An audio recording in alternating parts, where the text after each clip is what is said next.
Hello to everybody and welcome to the 2022 Virtual Summer School Series, Pipeline to Promotion. We're excited that you joined us today. I'm Diane Mashburn, instructor in Extension with the University of Arkansas System and Division of Agriculture. Virtual Summer School is co-hosted annually by the Southern Region Program Leadership Network and the Program Staff Development Committee specifically, and the National Association of Extension Program and Staff Development Professionals. We want to thank you. We want to thank everybody who helped contribute to planning this important and timely series together. This is our 8th year to conduct Virtual Summer School. We're excited to keep it going. Today's session is incorporating diversity from new hire to succession planning. And we have 3 great presenters today. Our first set of presenters are John Toman and Craig Pickett from the University of Tennessee Institute of Agriculture, and they'll be followed by Matt Kaplan from Penn State University. So first, Dr. John Toman has been with the University of Tennessee Extension for over 20 years, where he currently serves as Interim Director of Extension Human Resource Evaluation and Staff Development. During his tenure, he has implemented major information systems, taught numerous workshops to faculty, staff, and youth, introduced new technologies for learning and communication, and developed and provided technical consultation for a variety of credit and non-credit educational programs. Next is Dr. Craig Pickett Jr. serves as Director for Diversity, Equity, and Inclusion with the University of Tennessee Institute of Agriculture. He collaborates with offices across the institution and university, and he provides strategic leadership and administrative oversight in developing and enhancing efforts to create a culture that embraces, promotes, and prioritizes equity, diversity, and inclusion in the broadest meanings for faculty, staff, students, and community partners in all 95 counties of Tennessee through extension services. In his spare time, Craig is an active member of the Knoxville community where he serves in various capacities. Dr. Matt Kaplan is a professor of intergenerational programs and aging at Penn State University. In this position, he conducts research, develops curricular resources, and provides leadership and guidance in the development and evaluation of intergenerational programs. He has published numerous works advancing the field, focusing on intergenerational programs and practices from an interdisciplinary and cross-cultural perspective. Thank you to all of you today. We also have 2 co-facilitators assisting us with our Q&A today. We have Ken Jones from the University of Kentucky and Anil Kumar Chahari from Penn State University. So thank you to both of you as well. So with that, I'm going to go ahead and turn things over to Craig and John. Thank you so much, Diane. We appreciate it.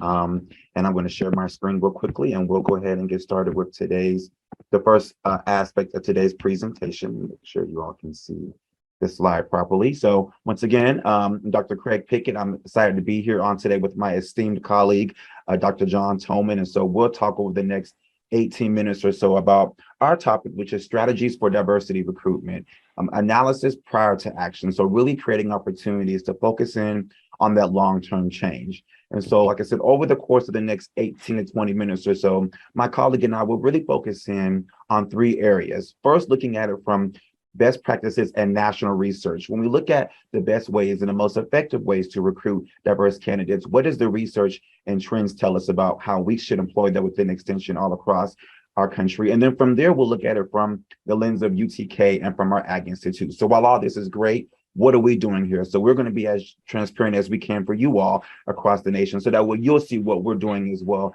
And then we'll end it with some things that we need to do as we move forward, and hopefully opening that discussion towards the end of how we can all improve upon our services. And so the basis for us and how we get this started is that we want to make sure that we're always grounded within diversity, equity, and inclusion, or DEI. And I'm sure you all already recognize and understand the root aspects of diversity, equity, and inclusion. For us, diversity, looking at, are we bringing in candidates from all walks of life? And oftentimes, whenever we think of diversity, we think of either race, ethnicity, or gender, but there are actually over 50 different dimensions of diversity. And so how are we making sure that we are bringing all of that to the table? And then from there, we look at the equity. And so not only making sure that we have diverse candidates, but then when they come, do they have easy and equitable access for all of our resources to grow and to succeed? And then inclusion, whenever they join our team, do they feel valued, heard, and respected in that process? And so that grounds us as we move forward within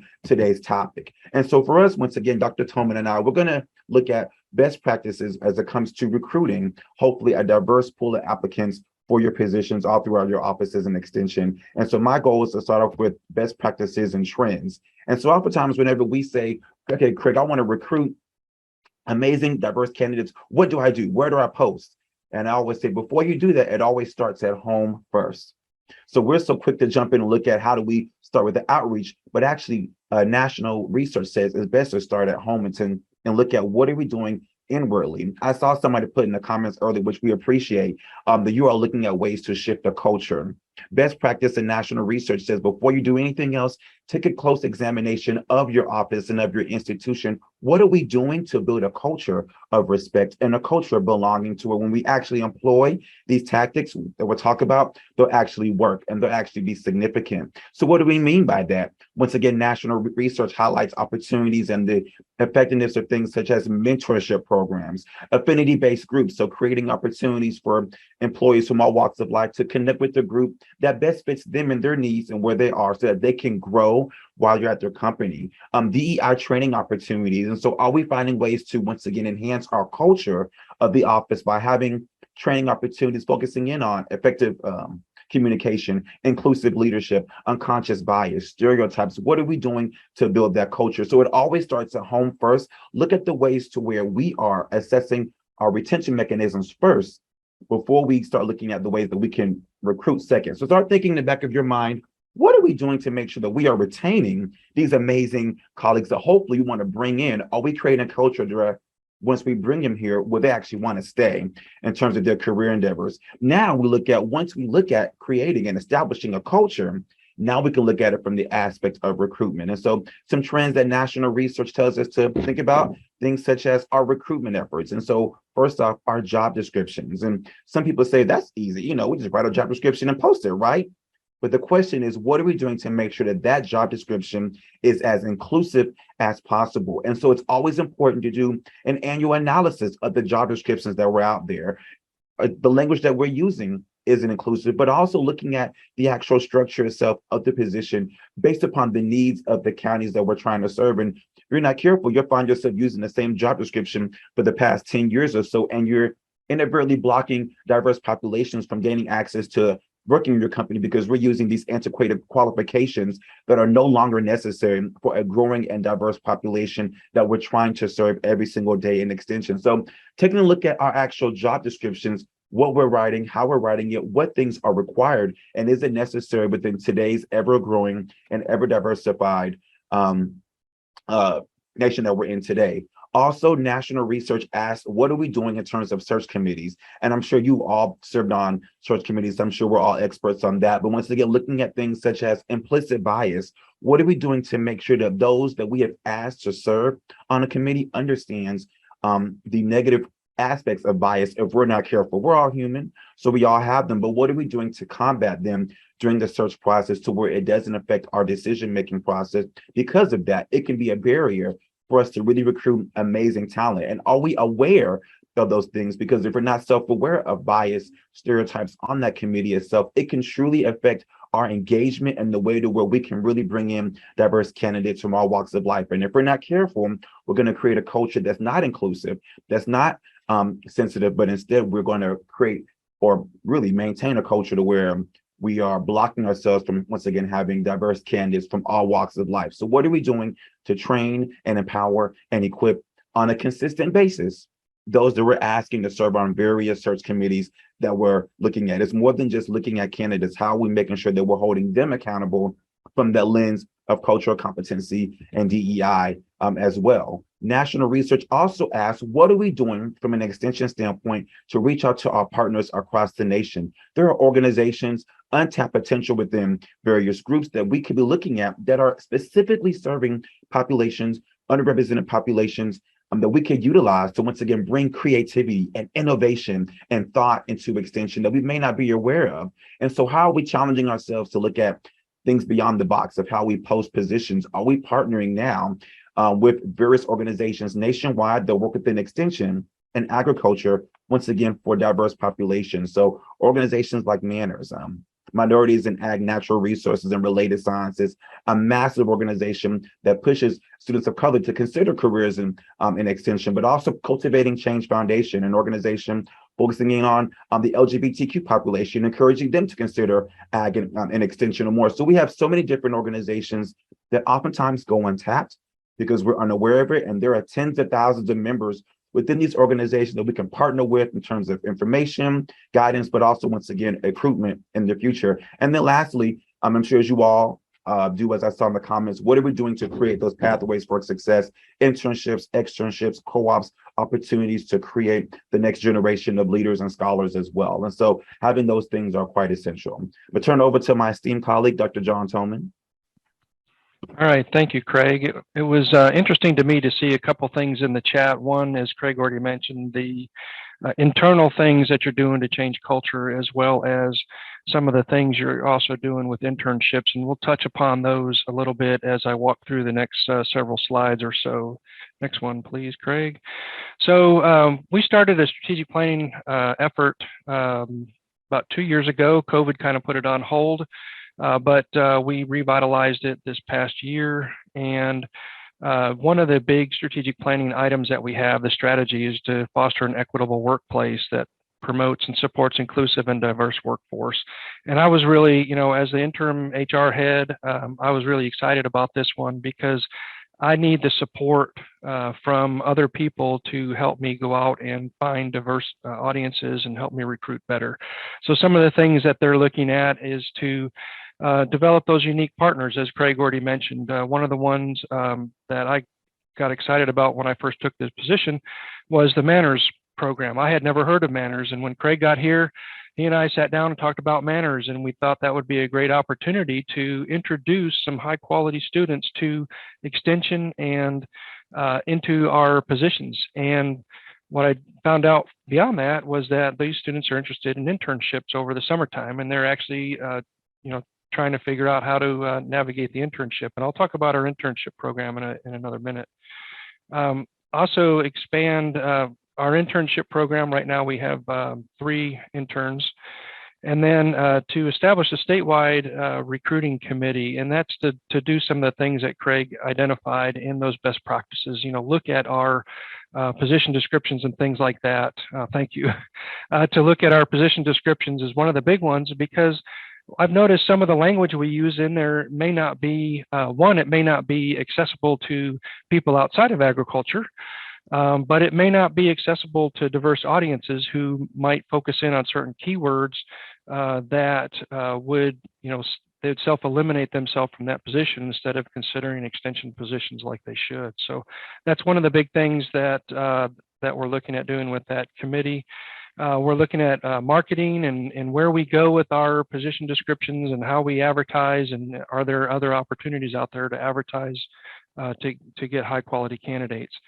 And then finally is to really ensure a high quality experience. Once we bring a candidate into extension, what kind of experience do they have out in some of their counties? And some of our rural counties, like some of your all's rural counties, may not be as open to people of diversity. So really, what kind of scaffolding and things like that can we do to help these people integrate into our programs and have a better experience? Next slide, please. So, we're putting our money where our mouth is. We want to do some great things. So we've added 3 positions.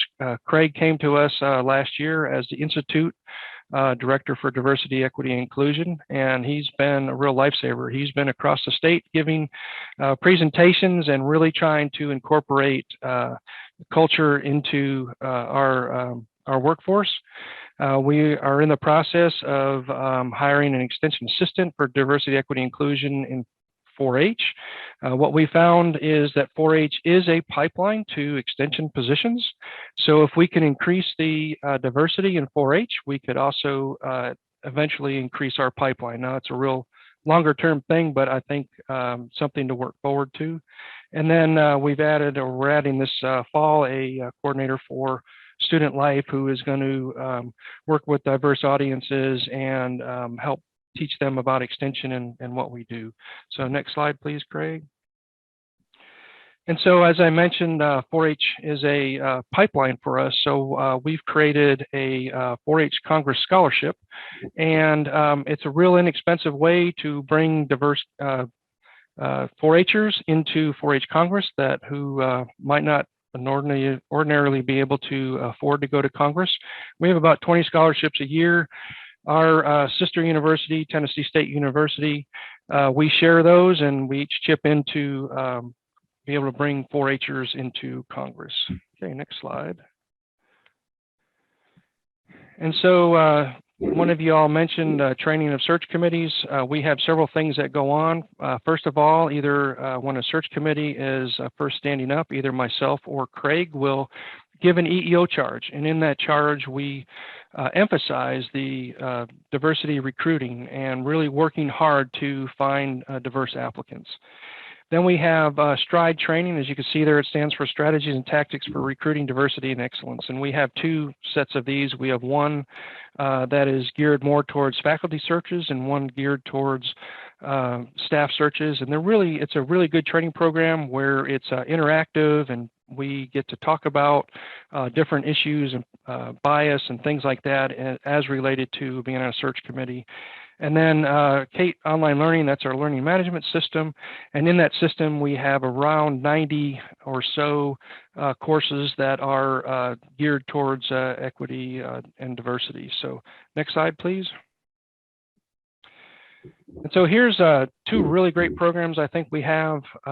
We have a minority internship program. It's a 10-week program that happens over the summertime.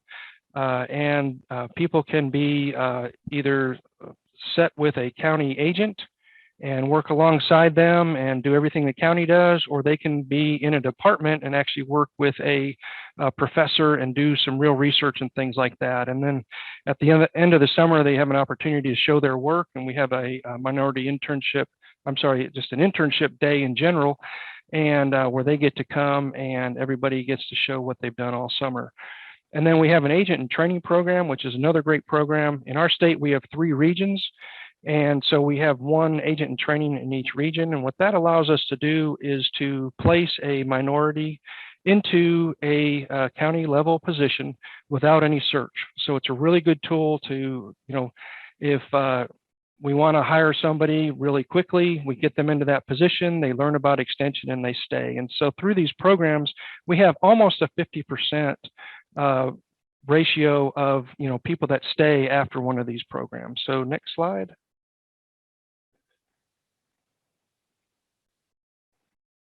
And then finally, mentoring and professional development. We have a new employee mentoring program. So once you get hired, you get pushed into a mentorship program. We have an African American Agents Association. This is really kind of just the start of doing different diverse associations. We, as I mentioned before, Craig conducts numerous DEI workshops across the state. And then we have a program called Elevate, or it's a group called Elevate, and they do anything from monthly book clubs. Over COVID, we started these on Zoom, and they worked out really well. Now we have them in person.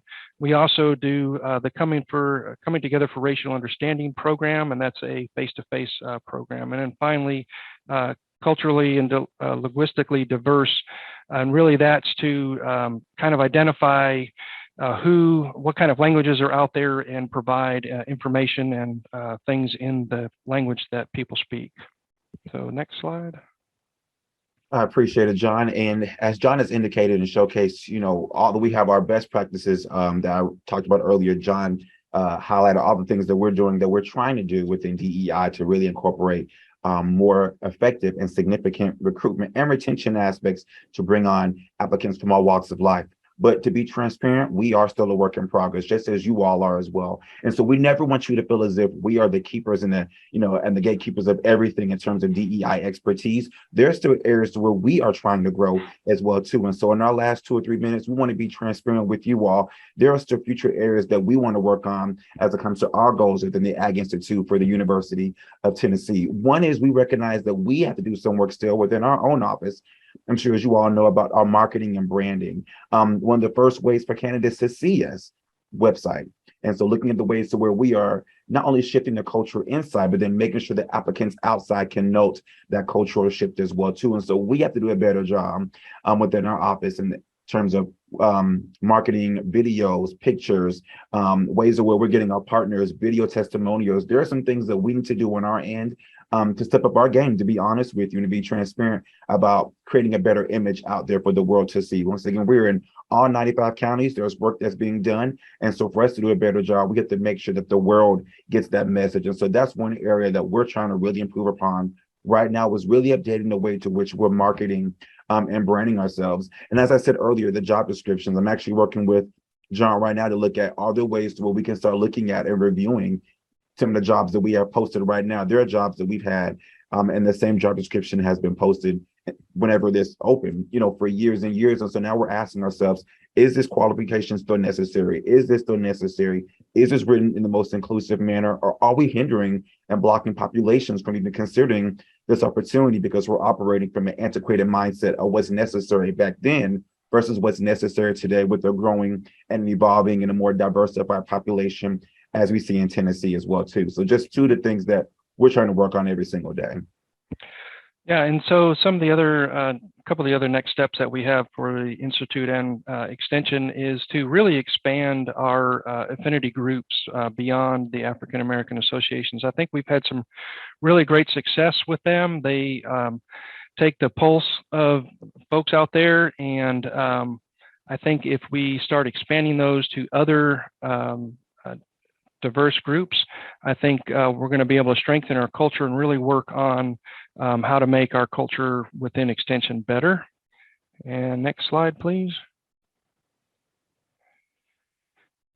And it's pretty much already been mentioned. We really want to beef up search committee training. Right now, training for staff is recommended. We'd really like to make it more of a hard requirement, particularly for a search chair to have the STRIDE training for staff. We also are trying to figure out how to look at training for ag committees. Sometimes ag committees aren't the most open, and so we want to really be able to help them understand diverse cultures and things like that, so that they can help us find the best candidates. And then finally, just to continue what we're doing with the Elevate group and really reach out and do more and more training and discussions and things, again, to really help our culture expand. And then finally, the last slide, and that's pretty much all we have.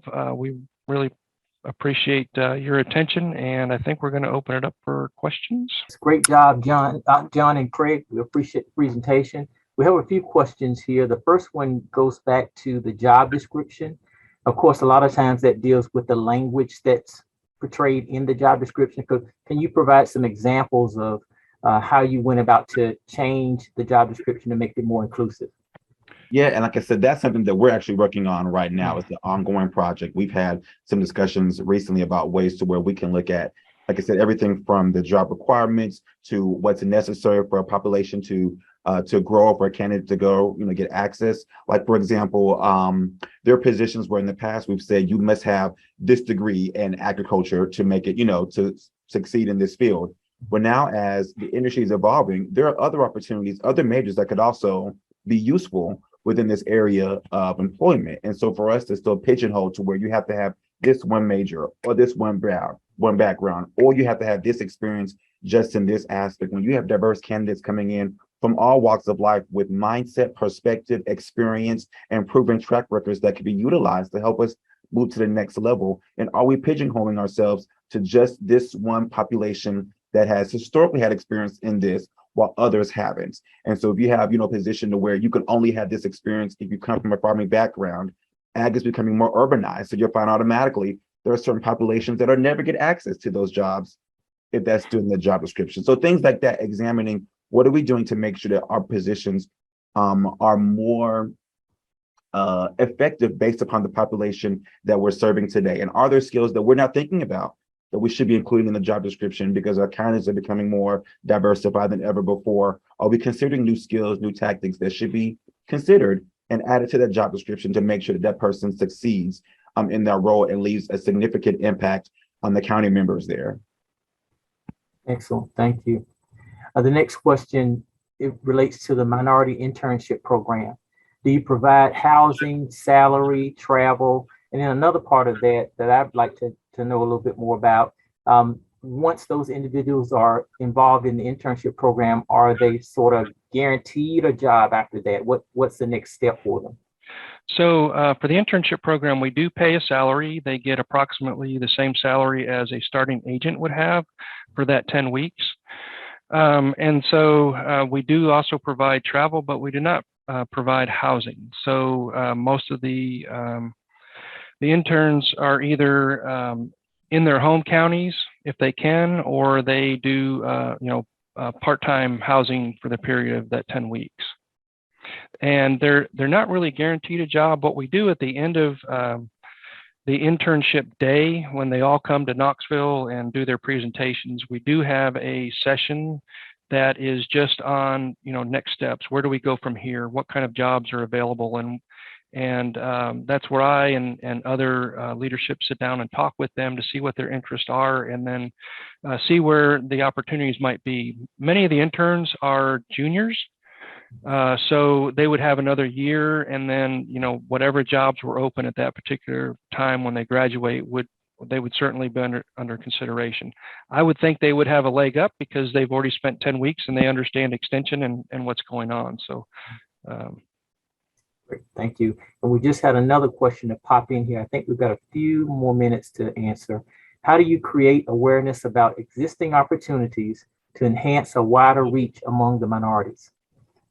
That's a great question. That's something, working on right now. I think for us, in particular, creating those affinity groups has been very helpful. And so we've started with that with the African American Agents Association, which is actually one of the first in the nation in terms of an extension group specifically for our African American employees. And so through that, many of them have gotten access and information about resources that are offered both through our Ag Institute and the University of Tennessee that they would have never known about otherwise. When you have I think, John, correct me if I'm wrong, close to 800 or 900 extension employees across the state. So it's easy to kind of get lost in the sauce. And so you're not realizing all the resources that are out there. And so connecting them to those resources. And so my job as well, I travel across the state, literally meeting with new agents. I do presentations during their orientation to help introduce them to all these great services that we offer, and then try to connect them to various resources. So through our onboarding experience, through those affinity groups as well, and then I'm meeting with them constantly, visiting different counties throughout the course of the year to make sure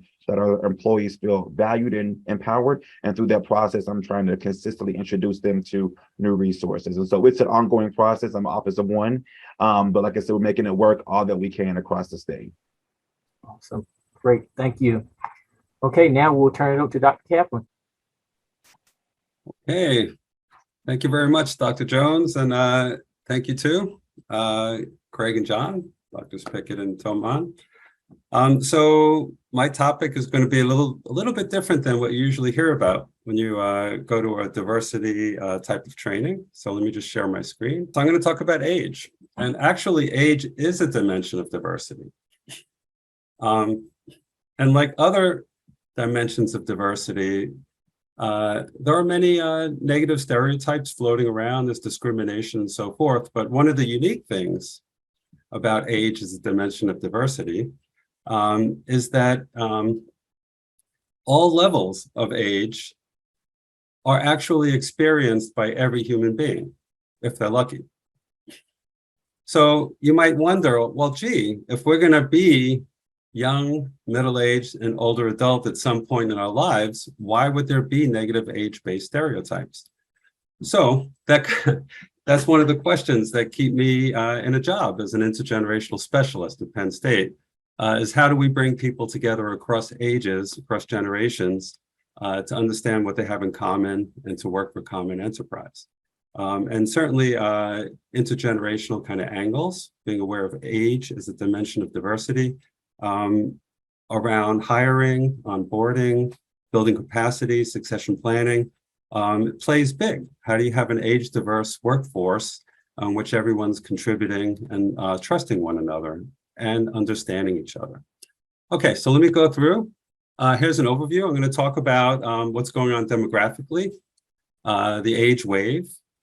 So smell the demographics, the coffee. We are aging as a society. Is that positive or negative? There really is a lot of ageism out there, kind of rampant. A lot of it's implicit. We're not aware of it. I'll talk about that a bit. And then I'll talk about intergenerational strategies for countering ageism. How do you set people up to have experiences where they can actually communicate with one another, trust one another, and work towards common enterprise? And of course, in terms of extension work in the field, how we do our work has a big impact on community and economic development. And there are certain intergenerational angles for doing that. So I'm going to, as you might guess, I'm going to talk about what aging and intergenerational connections mean, not only for staff and the pipeline to promotion, but also extension and what happens, the culture of extension, how we do our programs and how we think about age and include age diversity in our programs. All right, so what we know, and I'm going to go a little bit quick here. There are more older adults than ever before, and we're going to have another blip in growth in the older adult population. Baby boomers are aging, so actually, if you go to the mall 20 years from now, you're going to see a lot more gray, a lot more older adults.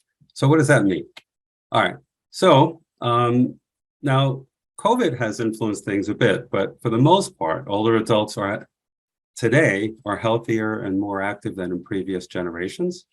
They're more educated, more ethnically and racially diverse, more computer literate, more affluent, but economically diverse, and more interested in staying put. And they are needed to contribute to others. So all of these items, the ones I chose here, emphasize assets along the lines of aging and older age. Because part of the driver of negative stereotypes focuses on deficits. So which gets us to look at, is this a positive or negative trend? So on the right side, we look at negative trend ideas. And here's what you see in much of the media, how people talk about it. So purely economic terms, the greater the older age demographic, the harder it is to support pensions and so forth. So you get sayings like graying is about paying. It's going to lead to national bankruptcy if we can't, keep Social Security and Medicare, solvent. So these are really negative. And then there's a lot of comments and memes about integration, social integration. So we look at, the experience of aging as many people retire, they're not still connected with their places of work or asked to contribute and so forth, or seeing pathways to volunteerism. So you get to sayings like it's the role-less role, or older age is a season without a purpose. So these are very painful. And on the left, we see some very positive, aspects of having a lot of older adults in society. But we have to recognize that. So in other words, sayings like it's the only natural resource that is growing, older adults. If you look at a resource and how people contribute to their families and communities, it's actually pretty good. It's a good thing, especially if you have a productive aging orientation. So a lot of this touches extension in several ways. We're talking about ageism a little bit. It's good for us all to be aware about age-based stereotyping. And that, like many other forms, many other isms, and negative attitudes towards other people based on their affiliation or appearance and so forth, it begins really early. Young children, they pick it up by what they see, commercials they see, the toys they play with, and so forth. And also in place of work, some research from AARP shows that 3 out of 5 older adults have seen or experienced age discrimination in the workplace. That's pretty strong. And is it hard to change age-based stereotypes? Actually, that's one of the things that keeps me up at night, because it's not simple to change stereotypes. Hardly held beliefs do not change based on a 2-minute or even a 2-hour engagement with someone. So of that stereotype group. So it is rough, but there are strategies, and I'll talk a little bit about that. Okay, so to tune us into some of the aspects about ageism and how insidious it could be in terms of even not being aware that we're holding some ageist attitudes, but how strongly it can affect how we communicate and how we help others. Here's a 1-minute video in a healthcare setting. So you see the healthcare professional speaking with a gentleman, and just look at I'll leave it to this to explain itself. Okay, so here we go.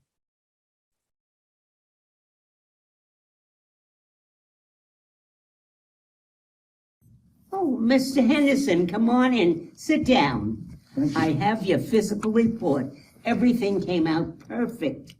For a man of 60, you're in great shape. Did I say I was 60? I'm 73. 73? Oh, my. Tell me, how old was your father when he died? Did I say my father was dead? He's 92. 92? Amazing. Tell me, how old was your grandfather when he died? Did I say my grandfather was dead? He's 110. And he's getting married. He's 110? Why would a man 110 want to get married? Did I say he wanted to get married?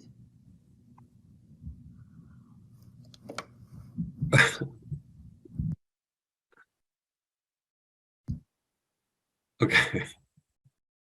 I'm presuming that everybody caught that. So notice she's assuming so many things about this gentleman and his family. And many times people end up, a lot of older adults, they go into educational programs, talk to people they meet and so forth, in healthcare and other settings. People are talking slowly and loudly. And just even about their own health issues, they would sometimes talk to a younger family member during a consultation. So it's insulting in a way, and it's missing the fullness of who they are, their personhood. So really, the saying I like is "see the person, not the age," and that applies to all forms of diversity. See the person, not their color. See the person, not their religion. And I think that's at the root of us getting through a diversity lens. Okay, so staff training. Certainly we want to address this through raising awareness about implicit ageism, okay, and how that could affect communication. And then really in terms of trying to overcome stereotyping through intergenerational experiences, you can't just provide information. You really want to plan activities that allow people to see how interesting and diverse the others are, the other. And how do they get to know the other? They need to have contact, not one-off, but ongoing contact. And that in terms of organizations to thrive and certainly to build capacity, to problem solve, there's a lot of thought, many industries, including educational ones like Extension, creating intergenerational teams where different cohorts have different levels of skill, orientations, and knowledge, and so forth. And age-diverse teams are very powerful. Okay, and also, of course, encourage discussion and reflection about how people are similar and different. So, so now, if we really want an age-diverse workforce, and we want to set forth expectations that we're open to hiring age-diverse people. So we could look at every single step. There are things that could be done and thought about in terms of recruiting and hiring. Some committees have a bias towards just hiring people out of university with a new graduate degree, and others want some more seasoned individuals. So we should just be aware of that. And diversity is really good. Age diverse, it does lead to positive outcomes and problem-solving potential. How we onboard people in terms of their mentoring team beyond that. So there's a lot of talk. Some people would say, oh, we should just have them with their peer age group. They'll have more in common. They'll understand each other. But to have, if like a new young employees, young adult, to be able to see someone who's been in the company and the organization for over 20 years, to see their trajectory, to understand how careers have different stages and how the importance of relationships, and not to let stress and anxiety and panic, limit how you're relating to people and the kinds of work that you do. So helping people just understand the trajectory of work. And that even after promotion, it's getting to promotion, what matters to who matters and so forth. Even after promotion, does that mean that someone is tuning out? I hear people say things to people over 60, well, at this stage of your career, maybe you should just do what you want to do. So that's really an ageist kind of comment, because if somebody's been really productive, leaving a legacy, making a difference, you don't tell them, well, start going to the, going to the farm, stepping away. No, you want to say, find out what more the person has under their hood, what more they want to accomplish, and include. So I'm going to show some slides here in my last 5 minutes about some educational programs offered through Extension, which actually creates an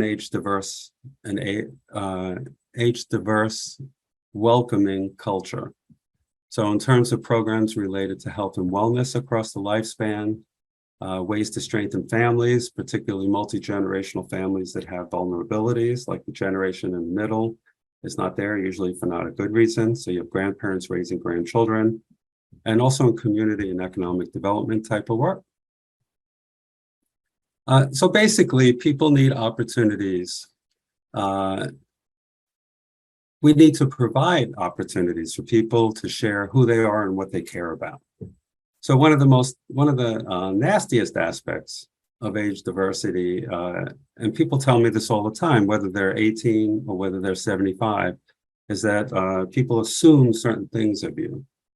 And by making those assumptions, they actually cut off opportunities for you to be engaged in what you want to do. So here we have multimedia kinds. We have food-related toys, memory chest, 4-H program, with an animal program, using that to connect with people in a long-term, assisted living kind of work. We have a kazoo club at Penn State, an intergenerational kazoo club. On the left, we have the 100-year-old, this is not an extension program, but 100-year-old trees club in Taiwan. Older adults wanted to pass on their love and way of caring for trees. And on the right, it's a dancing through the ages kind of demonstration. Okay, so there are many ways across extension programs, units, teams, and so forth, that we can just be aware that people are diverse in many ways, not only in age, and that when we limit their involvement according to age, we take away some potential. Okay, so intergenerational placemaking. We just had a conference. This was a big theme in terms of universities that are building student housing in the same building as assisted living. So you have an intergenerational housing or co-housing kind of project. So the students get reduced or almost free housing cost for basically providing some service to the older residents of that facility. And also it's really great for human service types of majors and so forth, because and nursing and medical type programs, because they're learning how to work and get engaged in the geriatrics field maybe. People doing environmental education type of work, right? So we're so used to having youth, collecting water samples and doing tests on one side of the lake, and then you see a senior volunteer group on the other side of the lake doing some work.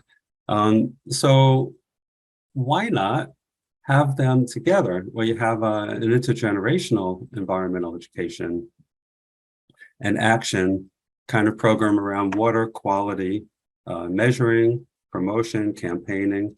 That would actually introduce some interesting new elements to learning and impact.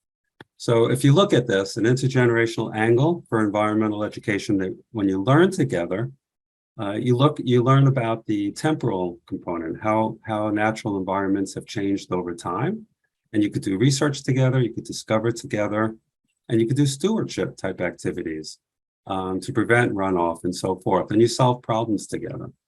So yeah, it's intergenerational, but the main thing is that it's not limited to a monogenerational team. So you add a whole nother layer of interpersonal awareness, but also teamwork. And having young people work with older adults also helps them to be more effective when it comes to advocating for change at a policy level. So at any rate, there are many, we've written tons of stuff of this. I think our website, we have like hundreds of files and programs and curricula, or maybe at least dozens of curricula that you're welcome to use. If you have any questions, I'm happy to help. So to move towards the end here, just want to, we all should think about what is our vision of aging? I mean, like, you know, what do we think of like happens when somebody is, let's say an older adult, let's say 65 or above, maybe a few years away from retirement? What do we think they really need? I mean, do we think they really need a soft path to some pasture where they could be left alone, maybe be independent, not bothered or so forth? Or are we thinking maybe many older people want to be part of the game and they want to provide services to others? And so it's the circle of care. They want to, yes, they may need some support getting around if they're not driving anymore and so forth, but they also don't want their lifetime of knowledge and skill and passion and cultural awareness, language awareness, just so many things that they have, they want to still contribute that. So the generations are indeed interdependent because younger adults, teenagers, youth, they're struggling too with COVID and even before COVID, sense of loneliness, social isolation. How do you get along? How do you have relationships? How do you deal with your anger? So volunteerism is so important. And I know it's a real like a linchpin of 4-H programs. But it really can fit in. We have, you know, forestry, stewardship type programs and so forth. So age integration does really play big. And here's the opposite. Here's total independent living kinds of thinking. Carnegie Mellon got a $4 million grant from NSF to basically use robotics to deal with the issue of many older adults being at home alone. And what do you think they come up with? Any human companionship? No. They come up with the hugging pillow, where a family member across the country can press a button and the pillow can hug. So it's age, the economists would love this because it's inexpensive and so forth. But is it really where we want to be? So can technology alone solve issues of social isolation and loneliness? So most people I show this to feel kind of sad about it. When I heard about it at a conference, the presenter was giddy with happiness. And it was the first time like I had a tear in my eye because this is so, you know, so sad. I mean, people need connection. And if somebody gave me $4 million to develop a robot, I develop a robot that's fun, that attracts next door neighbors to come, play games together, ride on the back of motorized wheelchairs and so forth. So we could use technology to connect. So extension is about innovation. It's about bringing people together. And I think how we train, how we recruit, train, and engage people across the lifespan is very important in terms of how we deal with age diversity. So let me end right here. I guess my contact information, we're happy to support anyone looking at these programs, and that'll be in the materials you get. So let me just end here. Great, Matt. Thanks for the information. Question that we have for you: how do you handle conflict across generations, especially with differences in preferred communication styles and methods? Yeah, so right. So I think the root of conflict is several roots. Misunderstanding. We don't understand what somebody's coming from. We're trying to accomplish different things. You know, we're not working on an integrative project where we're all trying to accomplish the same thing. So I'll let that be my main answer. Working in a preventive conflict way, working to have people work, collaborating, problem solving on the same team where if one person does well, you all do well. So in other words, it behooves you to find out what are the skills of everybody on the team. We have to produce, it's like a group project in school. We do well when we really trust and can work with and appreciate the skills of each other. So that's one thing. So we really are in different realms. But if you look at a lot of the news, it's like, we don't have enough money to do everything for everyone. Why do we want to fund older adults programs when schools need more money? So it's not us versus them. It's more like to understand how the generations are interdependent. So there are many programs and strategies and policies to actually allow people to support one another and actually help themselves. So an older adult in a neighborhood would do better if there are after-school programs. There'll be less crime, less concerns about safety.